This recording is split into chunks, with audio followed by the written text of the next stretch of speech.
Hello, everyone. Hello. Good Tuesday afternoon to everyone.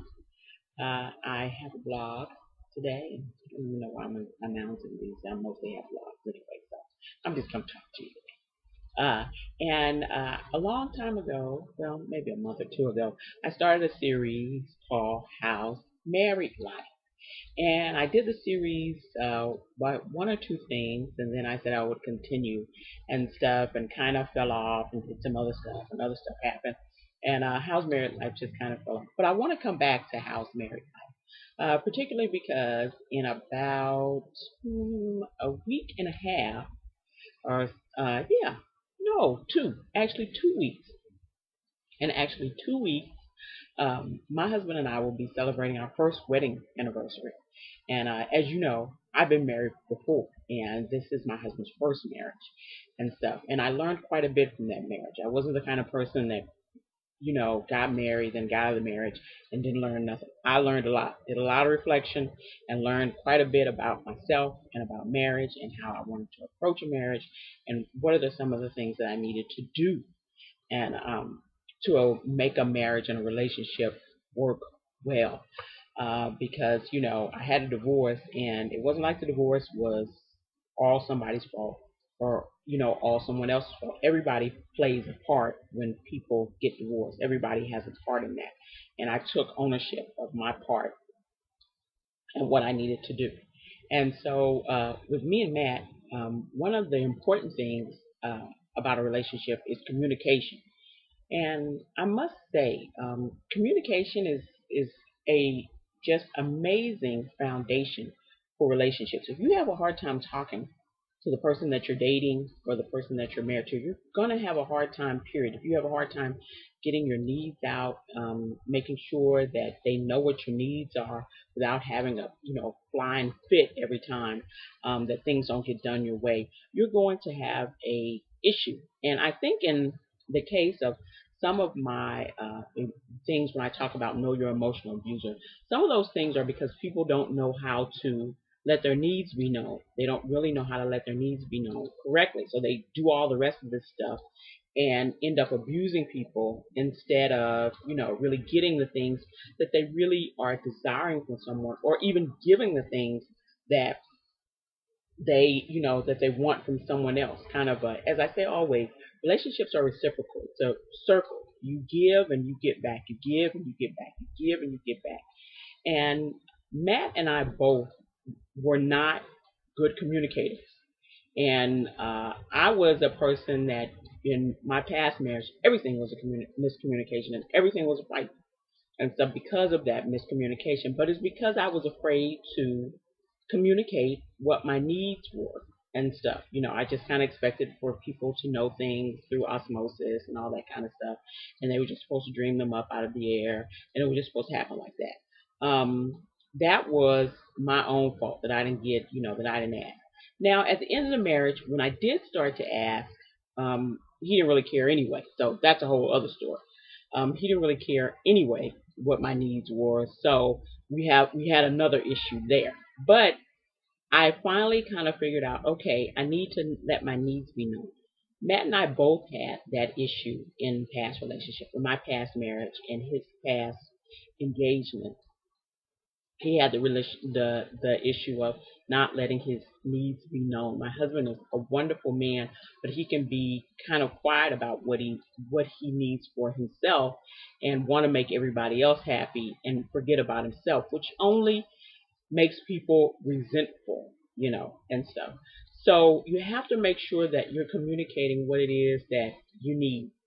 Well, how do you do that? How do you communicate what you need? How do you need something, you're scared to tell somebody that you need something. You maybe want some more of someone's time. You're feeling unappreciated. Maybe there's something that you'd like to do or, do with your life or something like that. And you're feeling as if I'm scared because I'm scared, one, they might get mad. I'm scared, one, that they might not want to kind of cooperate in this need. And three, people are scared people are going to leave them. But the fact is, if I ask you for something that I need, in a relationship and you leave me, it's not a bad thing. That's not a bad thing. That meant that person couldn't give you what you needed anyway. But asking for what you need also means that when someone asks you for what they need, you need to be willing to give it. And you need to be open in communication about all sorts of things. Matt and I talk about everything, and this is kind of out of force. We really force ourselves to talk about stuff. This is out of force because we both know that we were people that didn't express our needs in our last relationship, and we could easily kind of just, fall back into that habit, of not expressing needs. So we force ourselves. We have times that we talk and we sit down and we talk about everything, and I do mean everything. We talk about chores, we talk about money, we talk about jobs, we talk about family, we talk about our family, we talk about where we're going to move, we talk about vacation, we talk and we talk and we talk and we talk about friends, we talk about those relationships and how they affect our relationship, and stuff. We talk about, issues that each of our family may be having, that, how do we deal with this amongst our family ourselves, and stuff. How do we deal with what someone else is happening? Because we both have older parents, in their 60s and 70s.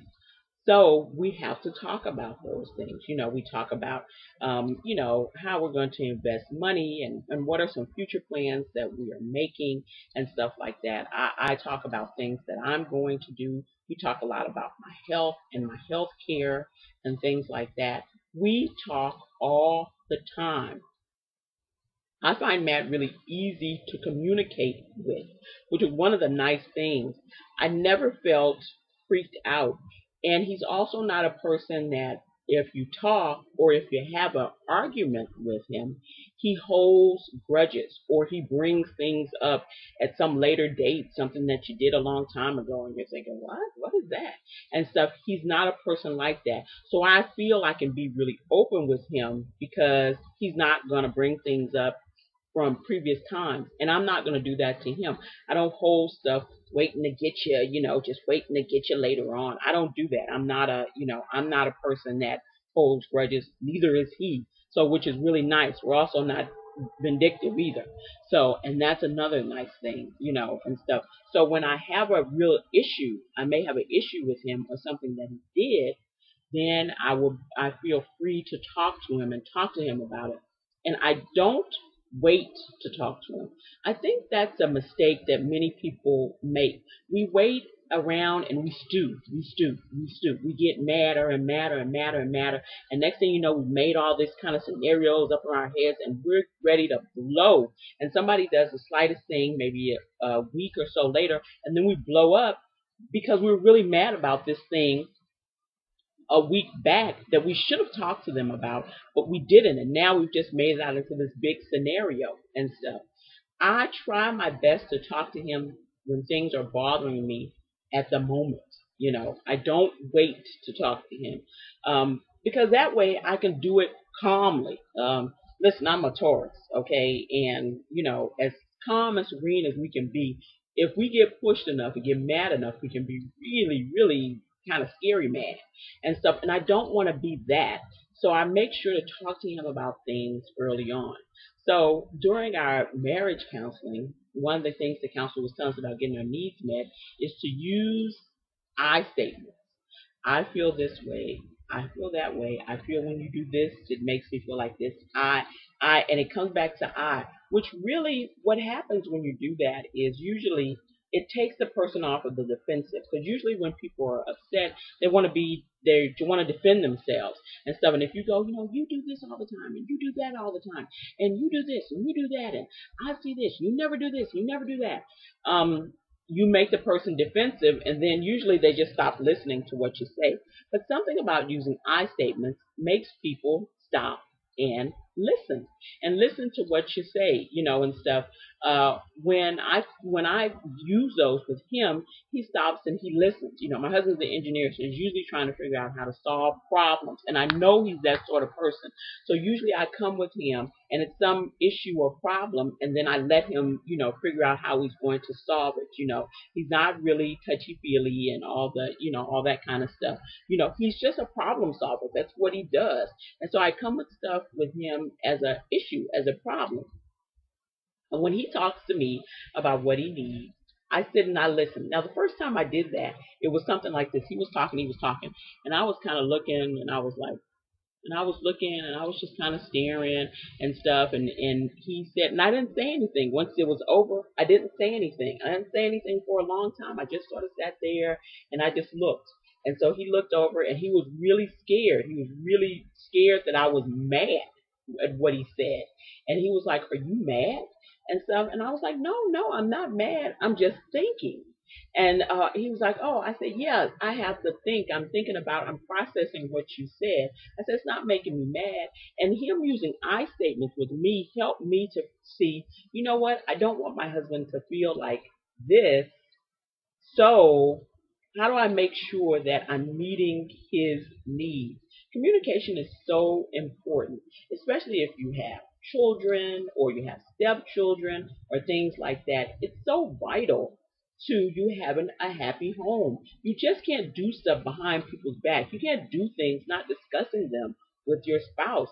It creates distrust and resentment because people usually figure out that you've done it, they're usually mad that you don't trust them, and then they start to not trust you. I keep everything. Everything is really open in our relationship. It's crazy, and people are always like, "Well, you should have privacy." There is no such thing as privacy in marriage. Everything is really open. Everything is open. Whatever I do, he can look at. Whatever I have, he can see. And stuff. I don't hide stuff from him, and most of the time, he doesn't really want to be involved in anything I'm doing.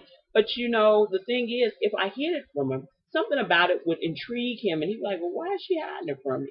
and stuff. But most of the time, he doesn't even care what I'm doing anyway. So, the thing about hiding things is people usually get really intrigued and want to know, and then that can start an argument and a big, crazy discussion. Another big part of communication is listening.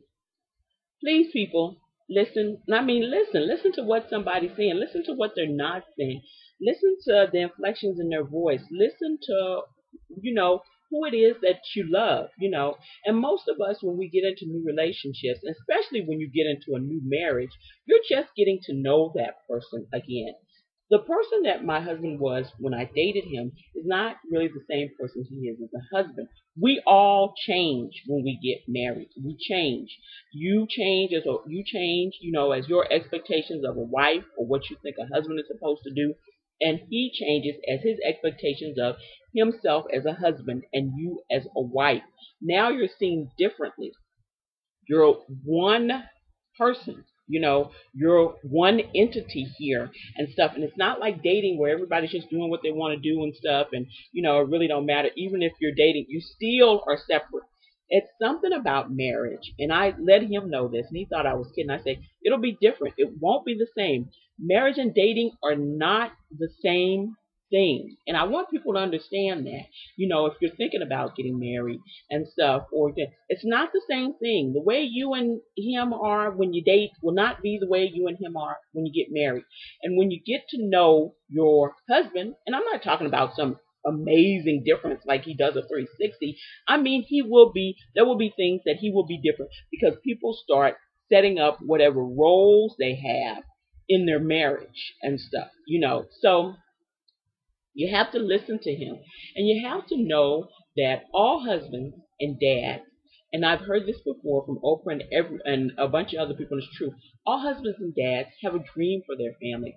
Your husband may not, he may not be the most romantic or the best communicator or whatever, but there's something in his heart that he desires for you all as a family to have, that he has a dream about and that he wants. And so you need to listen to him and listen to what he says about, his hope for the future or his hope for your family, or what is it that he wants to do. And know that they want to problem solve. They want to problem solve. They want to problem solve. That's what they want to do. They want to solve problems. And so you come with them with that problem, they're getting ready to solve the problem. Usually, when you come to your husband and say something about somebody that you may not be getting along with, and then he starts solving the issue and solving the problem and stuff. He's listening, but his inclination is to solve it and stuff. And so you have to kind of know what his kind of language is when it comes to you all, solving problems and communicating and being in love, because he has one and you have one and stuff. So you have to make sure you keep all those things open, those communication lines open. You don't want your spouse afraid or scared of you about communicating things that are maybe bothering them, or that they think may be bothering you, they think may be not right in the household. You want them to feel free and open to do so. You want that communication to stay open. That communication is going to save you in so many ways. There are so many times where you're communicating and you're happy and it's wonderful and everything is great, but there are also times you have to communicate about things that are serious, that are not fun, that are bothering you, and things like that. And arguments are a part of communication too. And the best thing I can tell you ever about an argument is, don't bring up past stuff. Don't start talking about people like, you're just a jackass and all. Don't start calling names. Keep it on the subject of what it is. Don't start teasing people. Don't bring people's families into stuff. That's just drama, drama, drama and stuff. And make sure that you really talk about what it is that's actually bothering you.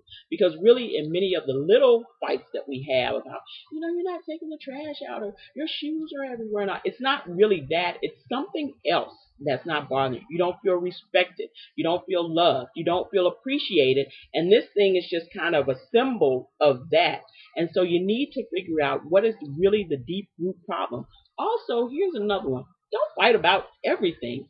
Everything does not need a fight. Everything does not need you to go all and out battle. Okay? Everything that happens in this house, do not need to worry about. We do not need to have a talk about. There are only things that are, to me, I only want to discuss things that I find very serious. Things that are seriously bothering me and things like that. Little stuff doesn't bother me. People leaving up a toilet seat, I could care less. People leaving shoes on the floor, big deal. Just kick them to the side. I'm not a perfectionist when it comes to stuff like that. So it doesn't really matter. It doesn't really matter to me. Little stuff, little stuff, I don't really call, when you talk about that, I don't really call that communicating. I call that nagging. And I'm just giving a signal to many a woman. If you're a nagger, if you are a nagger, if you're a person that nags, you are going to have a really miserable time in your relationship or marriage. I don't nag. I don't like to nag. I think nagging is useless. I just think it's people that just don't really know how to communicate and just want to be mean and stuff. I can have a discussion with you and we can get over with and everybody can move on with their lives. I do not nag. I don't recommend nagging. And believe me, a ton of men would love you until the end of your life if you don't nag. And that one thing I hear is a big complaint. I swear, I think my husband fell in love with me. He told me this. He said, why I really like you? And I was like, what? He's like, because you don't nag. And I was like, okay. I just, it was funny to me. He's like, because you don't nag. And my thought was, wow, you probably know, a bunch of, he's like, most girls just nag and nag and nag and nag and nag. I'm just giving everybody just a little heads up.